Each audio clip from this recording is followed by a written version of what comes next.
আসসালামু আলাইকুম রহমতুল্লাহি ওবরকাতুহ। আশা করি সকলে ভালো আছেন। ছোট্ট একটি বিষয় নিয়ে আপনাদের সামনে হাজির হয়েছি। কয়েকদিন হলো অনলাইন প্ল্যাটফর্মে একটি বিষয় খুব হাইপ তুলে ফেলেছে, সেটা হচ্ছে শাহবাগীরা নারী স্বাধীনতার নামে যে আন্দোলন করছে, সেই আন্দোলন নিয়ে বিভিন্ন নিউজ পোর্টালে প্রতিবেদন হচ্ছে এবং ফেসবুকের প্রত্যেকটা প্রোফাইলে প্রতিবেদন হচ্ছে। এখন যদি আমরা চিন্তা করি নারী স্মোক করা নিয়ে, নারীর সিগারেট খাওয়া নিয়ে প্রকাশ্যে জনসম্মুখে টি স্টল থেকে দোকানের বেঞ্চে বসে নারী স্মোক করতেছে। আর এক এক প্রকার শাহবাগীরা প্রতিনিয়ত আন্দোলন করে যাচ্ছে স্বাধীনতার লক্ষ্যে। পোশাক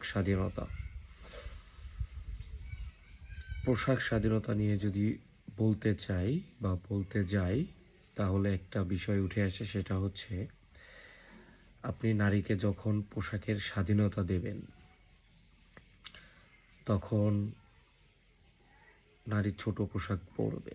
কারণ পশ্চিমা কালচার আমাদের মধ্যে এমনভাবে ঢুকে পড়েছে যে পশ্চিমারা যা করছে, যা করাচ্ছে আমাদেরকে দিয়ে, করছে বলবো না, আমাদেরকে দিয়ে করাচ্ছে, আমাদের ব্রেনটা ওয়াশ করে ফেলছে। আমাদের ব্রেনটা পশ্চিমারা ওয়াশ করে ফেলছে। তারা বাধ্য করছে না, তবে ঠান্ডা মাথায় আমাদেরকে করতে বাধ্য করতেছে। তো সেই পশ্চিমা কালচারের অনুসরণে, পশ্চিমা কালচার অনুকরণে যদি বলা যায়, তাহলে বাংলাদেশে এখন 60% মেয়ে স্বাধীনতা চায়। অনেকে বলতে পারেন 60% তো অনেক বেশি, সবাই তো আর আন্দোলন করতে গুটি কয়েক লোক শাহবাগে আন্দোলন করছে। আসলে এইটা হচ্ছে আন্দোলন করার সৎসাহস অনেকের নাই। তো সেই দিক থেকে অনেকে আন্দোলন করতেছে, কিন্তু এদের যদি এই স্বাধীনতাটা কোনোভাবেও যদি এই বাংলাদেশে দিয়ে দেওয়া হয়, এখন তো 8-9 বছরের বাচ্চাদেরকে ধর্ষণ করতেছে।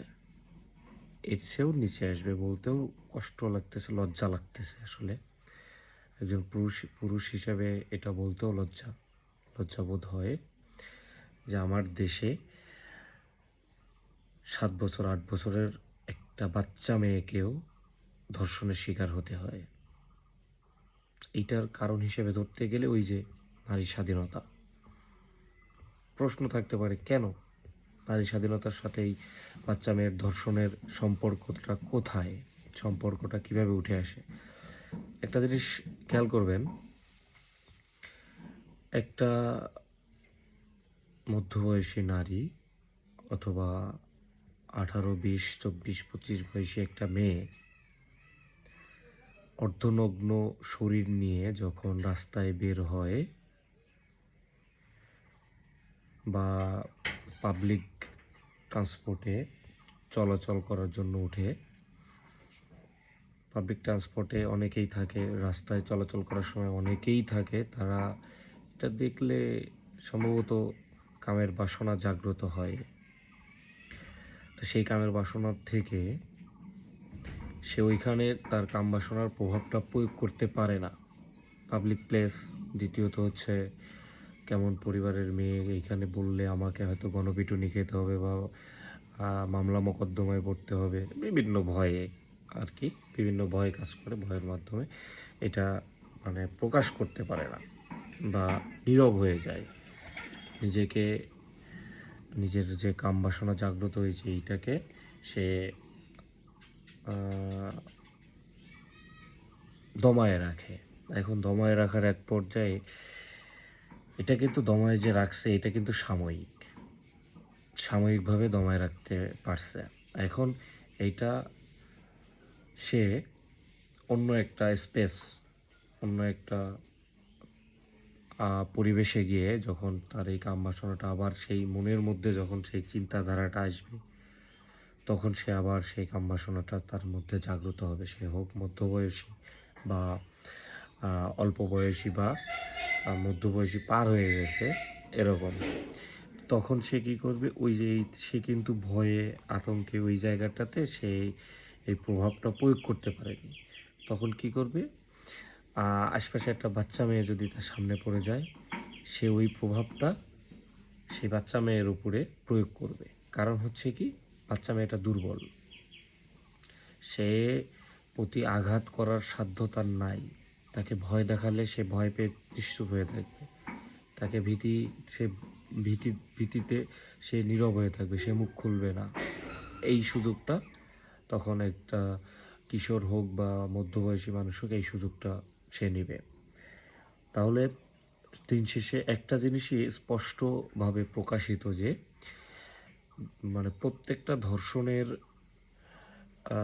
দায় হিসেবে এই যে স্বাধীনতার যে সংগ্রামটা, আপনি আজ থেকে 20 বছর বা 30 বছর আগের একটা হিসাব যদি করতে চান, তখন নারীরা স্বাধীনতা নিয়ে তোড়জোড় করতো না। তখন নারীরা নিজেরাই নিজেদেরকে ঘরের রানী হিসেবে মর্যাদায় ভূষিত করে রাখতো, যেটা এখন আর নারীরা এখন অনেকেই রাখে। গ্রামের মোটামুটি প্রত্যেক মা বোনেরাই রাখে, শহরেরও অনেকে রাখে, সবাইকে দোষ দিব না, কিছু খারাপ থাকবে, এটি স্বাভাবিক। তো সেই দিক থেকে লক্ষ্য করলে কিছু মানুষ মানে গ্রামের যে সেই সময়ের যে আজ থেকে 20-30 বছর আগের যে কালচারটা ছিল, তখন কিন্তু ধর্ষণ হতো না, ধর্ষণ হলেও এত পরিমাণ হতো না। আর বর্তমান যে জেনারেশন, এদের সে মানে ওই মানে এভাবে বলাটা উচিত না, যে পাওয়ারের যে বিষয়গুলো কাজ করে সেটা আজ থেকে 30 বছর আগের মানুষের অনেক বেশি ছিল, কিন্তু তারপরেও তারা ধর্ষণের দিকে যাইতো না। কেন যাইতো না? কারণ এই নগ্নতা ছিল না, বেহায়াপনা ছিল না। এই নগ্নতা, এই বেহায়াপনা ধর্ষণের মূল কারণ। আমি আপনি দায়ী, আমরা এটা প্রতিহত করতে পারতেছি না। যার যখন যা ইচ্ছা মনে চাচ্ছে সে সেই হিসেবে, আমরা মুসলিম এইটা ভুলে যাচ্ছি দিন দিন। রমজান মাসে সংযমের মাস, সেহেরি ইফতার নামাজ নিয়ে যেখানে মুসলিমের ব্যস্ত থাকার কথা, সেখানে আজ আমরা ব্যস্ততায় কিসে? ওপেনে সিগারেট খেতে হবে, শাহবাগে এটা নিয়ে আন্দোলন হয়। এর মতো দুঃখ, এর মতো ভয়ানক, এর মতো কষ্ট করার কিছু হয় না। আমরা বাঙালি, তার চেয়ে বড় পরিচয় আমরা মুসলিম।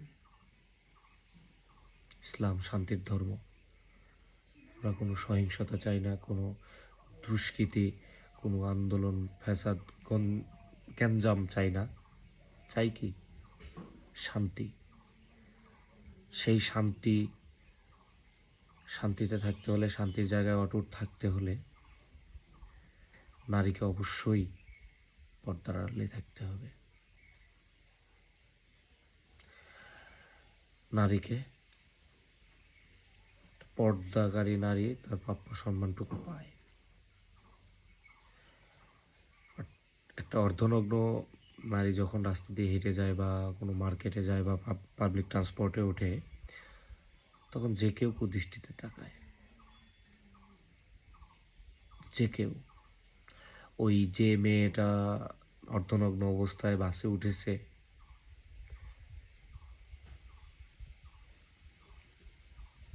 ওই মেয়েটার এক সতীর্থ যখন অন্য একটা পাবলিক ট্রান্সপোর্টে উঠবে, প্রথম মেয়েটার বাবা যে ওই পাবলিক ট্রান্সপোর্টে থাকলে উনিও কুদৃষ্টিতে তাকাবে। এটাই বাস্তবতা। শুনতে খারাপ লাগলেও কঠিন বাস্তবতা, নির্মমতা। কিচ্ছু করার নেই, মানতে হবে। কেন মানবেন না? এইটাই হয়ে থাকে। তা আপনাদের মতো কিছু উন্মাদ, কিছু পাগল, যারা কিনা নারী স্বাধীনতার জন্য আন্দোলন করেন। নারী কি? নারী মা। নারী কি? নারী বোন, নারী মেয়ে। এদের সম্মানটুকু দিতে শিখুন। নিজেরা, আপনারা যারা যে নারীগুলো এই স্বাধীনতার জন্য আন্দোলন সংগ্রাম করতেছেন, তাদেরকে বলি, নিজেদেরকে সম্মান নিজেরা নিতে শিখুন। সম্মান কিভাবে নিতে হয়, সম্মানের প্রাপ্য যে তাকে মানুষ ঠিকই সম্মান করে, যে সম্মানের প্রাপ্য না তাকে কিন্তু মানুষ সম্মান করে না। তা আপনি নিজেকে পণ্য হিসেবে দাঁড় করায়েন না। আপনি নারী। ছোট্ট একটা উদাহরণ দিই। রাস্তার পাশে যে খোলা খাদ্যগুলো বিক্রি হয় খুবই সামান্য প্রাইজে, খুবই সামান্য প্রাইজে, যা সবাই খাওয়ার সাধ্য রাখে। ফুটপাতের একজন দিনমজুর থেকে শুরু করে হাই ক্লাস পর্যন্ত সবাই খাওয়ার সাধ্য রাখে। ফুটপাতের খাবার ঢাকা থাকে না, খোলামেলাভাবে বিক্রি হয়। কিন্তু একই খাবারটা যখন সুনামধন্য কোনো একটা রেস্টুরেন্টে গ্লাসের মধ্যে আটকায় রাখে, তখন ওইটার দাম হয়ে যায় মধ্যবিত্তদের নাগালের বাইরে। ফুটপাতের কথা বাদ দিয়ে দিলাম, মধ্যবিত্তদেরও নাগালের বাইরে। এইটা থেকেই তো আপনারা শিক্ষা নিতে পারেন। সিম্পল জিনিস, ছোট্ট জিনিস, এটা থেকে আপনারা খুব ভালোভাবে শিক্ষা নিতে পারেন।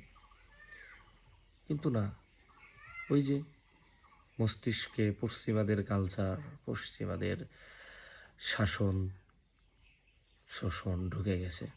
বের করেন, বের করেন। নিজেদেরকে নিজেরা এইভাবে পণ্য বানায়েন না। পশ্চিমাদের কালচারটা বের করেন, অনেক ভালো থাকতে পারবেন। আপনাকে সম্মান করবে। যে পুরুষের বিরুদ্ধে গিয়ে, পুরুষের সাথে করতে গিয়ে আপনারা আন্দোলন সংগ্রাম করেন, ওরা আপনাদেরকে নিজে মায়ের চোখে দেখবে, বোনের চোখে দেখবে, সম্মান করবে। এই অসম্মানটা আপনারা চেয়ে নিচ্ছেন। একটু চিন্তা করে দেখেন।